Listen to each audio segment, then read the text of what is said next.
through that lens. And all of this reasoning, so you don't know. And all the reasoning you're doing right now, you're appealing to a universe that's uniform and that can be studied and investigated, and yet you told me that you believe you're just stardust, there's no sovereign governance of the universe, so how are you making an appeal to uniformity when you don't know that the next 10 seconds will be like the past? Because you have no certainty that the next 10 minutes, next 20 minutes will be like the In past. all probability, the same physical laws that govern the last 10 seconds will govern so the it's next 10 a gamble, seconds. really. You don't know that it will be. Yes. It's Actually, a gamble. it would be great. And you if believe the- that it gives you a solid foundation for science, that the future Yes. is a gamble? No, it's not a gamble. Because as a Christian, I believe, I have a justification that satisfies the preconditions of intelligibility for the uniformity in nature. Let me tell you what this Christianity is, besides being a doomsday fertility cult. Well, that's okay, though, because I'm Stardust. You are... You're Stardust. Yeah. So doomsday cults and arrogance and nastiness really is meaningless, though, isn't it, ultimately? Oh, so now you're going to tell me I'm... After poking at me long enough, you've decided I'm arrogant. No. Him. So- He's arrogant. He's arrogant, So- not you. He is. You were bothered by his arrogance. I'm saying, but he's Stardust. Now, I'm bothered by the fact that I'm a homosexual and have been being oppressed by jerks like that for as far back as I can remember. So Well, I get very angry when... I would want you to know you're not going to get that kind of treatment from me. I'm going to love you. But just with that as a question, but if you were Stardust, why would it matter that someone's oppressing you? Why would it matter that Stardust is bumping into Stardust? Who cares? You see, what I think you're showing is this. I think you're showing that deep within you, you know you have the image of God stamped. You have value and worth, and it is wrong for a man to oppress you and be nasty to you. That is wrong. I agree with you. But see, I have a basis as a Christian to say that's wrong. You believe you're Stardust. I believe I'm Stardust. So what's wrong with Stardust oppressing Stardust?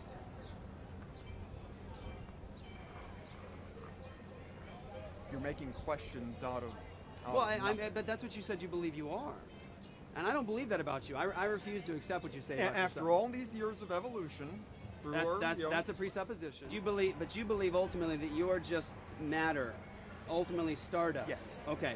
So you would say that non-material things do not exist. Non-material things do not exist. So what are you? So you're getting about this laws of logic. This Laws of severable logic. soul Ready? thing. Laws There's of no We're not talking about evidence souls. of We're not talking about souls. Laws of logic. Are they material? They're a program running on the human mind. So it's happening in your brain right now. There is a bunch of chemical reactions. So you're not even thinking right now. You're just fizzing. I'm a state machine. Okay, so you can't help but think the thought you are because your brain is just functioning that way. You're fizzing atheistically. I'm fizzing Christian theistically. And you're fizzing because the religions. But I don't have to listen to you right now though because you're fizzing. Do chemical processes produce truth? Yes. They do. Show me a chemical process. They don't produce truth, but they can certainly analyze it. Let me ask you this: is truth matter? Is truth material? It's a state. Okay. It's a state. A Is there an state absolute truth? of the mind machine. Is there an absolute truth? There's a whole bunch of them, I would imagine. So there's no absolute truth. So we could have. I think he said he does believe in absolute truth. You do believe in absolute truth? Well, as long as we're going to define that as something rational. Okay, well now we're on an important point. Rationality. Rationality would depend on laws of logic, being universal, unchanging, and necessary, correct? In other words, rationality doesn't just exist in your mind. It has to also be something that I'm holding to, and someone in Iceland is. Well, I would like to hold you to it, but I was about to say, religion has acted on the gene pool to make people more and more susceptible. They're just fizzing, though. It's stardust fizzing. Why are you bothered as one bit of stardust that's fizzing? Why are you bothered about what other bags of stardust are fizzing? You said it's chemical reactions happening in the brain. You said you're stardust. Why are you worried about what's stardust? See, I think, Wayne, you're showing that you have the image of God all over you because you're living like a Christian but denying God's existence.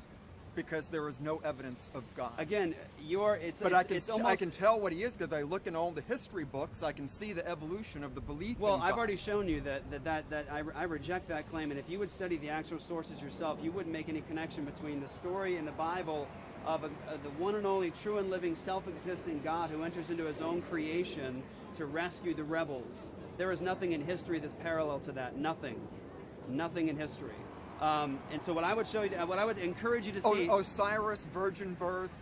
Right. No, you that's even see, all I would say to you is study the original Osiris and don't depend on what someone else tells you it says. Read it yourself and see if you could find parallels between the virgin birth of Christ that's predicted in Genesis and in Isaiah hundreds and hundreds of years before Jesus comes, between a woman having a virgin birth and then a woman getting pregnant and giving birth to an elephant. Tell me if that's a virgin birth narrative. It's just not, Wayne.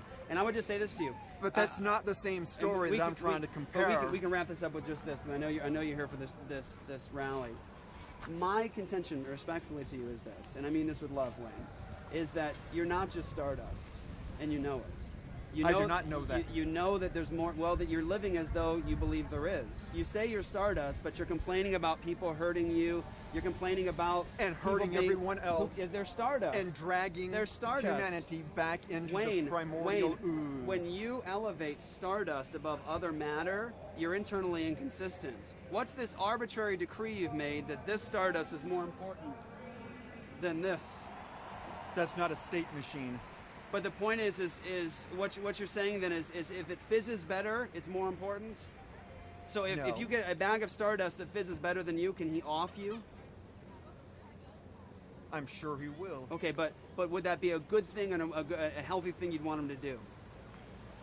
As long as it didn't hurt. So he can kill you as long as it doesn't hurt you. Well, I thought you were complaining a little bit ago about people oppressing you because you're homosexual. Yeah, well, it gets tiresome. But why would it bother you? It's just stardust doing what stardust does in these conditions. Well, because if they got control of the building on the other end of the mall here, that kind of person would put me in a concentration camp.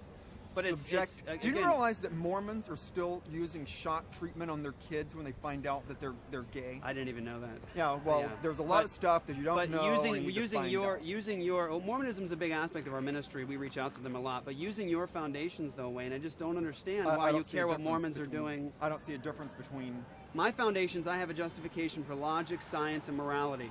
And they would claim the same thing. But your they borrow from the Bible then to distort its message. It's internally inconsistent. And I would argue the same about you. I mean it lovingly, of course, that you're internally inconsistent because you act like you're valuable, and I believe you are, by the way, Wayne, you certainly are. But yet you say out of your mouth, I'm stardust, the universe is unguided, and all these things, but then you stand on the same worldview I ultimately am, that you have value and dignity and meaning, that there's laws of logic that we must all hold to. But you see, in your worldview, Wayne, you shouldn't need to. You're stardust. Here's a collective bag of meaty protoplasm right here, all gathering to talk about reason. And they would all, and Dan Barker agrees with you, by the way, I interviewed him this week, that ultimately laws of logic is just what your brain's doing. So here you have chemical processes fizzing. Who cares? Who cares? There's no truth being produced here. And they're not. Sure, there is. And ultimately, if you believe what they say about yourself, then you don't have any value or meaning or dignity. And I refuse to believe that about you, Wayne. I believe you do have value and dignity and meaning, and I believe that you show deep down that you know them, because you're living like Absolutely a Christian. Not. Okay.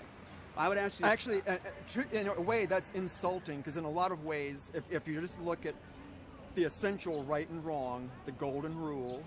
What's right and what's wrong with stardust? Then I behave a hell of a lot better than a lot of Christians out there. On a scale, I'm hearing you. On a scale, here you're calling this better, but you've got two values.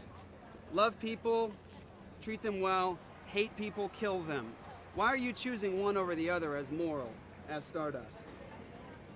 Why have you arbitrarily chosen this is better over genocide? Why isn't genocide the happy, healthy thing to do? It's the only way that humanity can go ahead.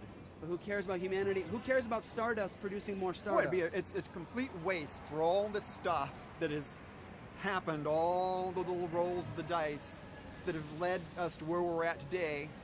Stardust. And humanity is going to destroy itself and much everything else on the cool little planet that we're on. So it doesn't really matter ultimately, does it? Ultimately, everything adds up to zero. Don't you know that? Right. See, and that is how you're not living, though. You're not living like everything ultimately adds up to zero. You're living as though there's meaning and truth and goodness and beauty, and I agree with you. But what I'm saying is it shows that you know them. You know him. Absolutely not. Well, what I'm saying is I'll believe that about you when you stop living according to his revelation. You're living like science and reason and ethics is important, and then you're denying it with your profession of faith in atheism.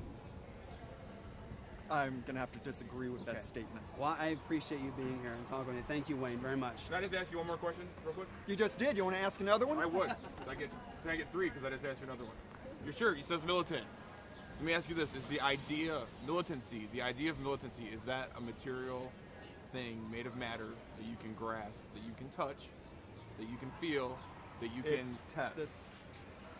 Again, it's I just want you to think about that. It's a state of the state machine, if you want to consider the human mind as a I just want you to state consider that. Okay? Thanks, man. Thank you, Wayne. Have a good afternoon.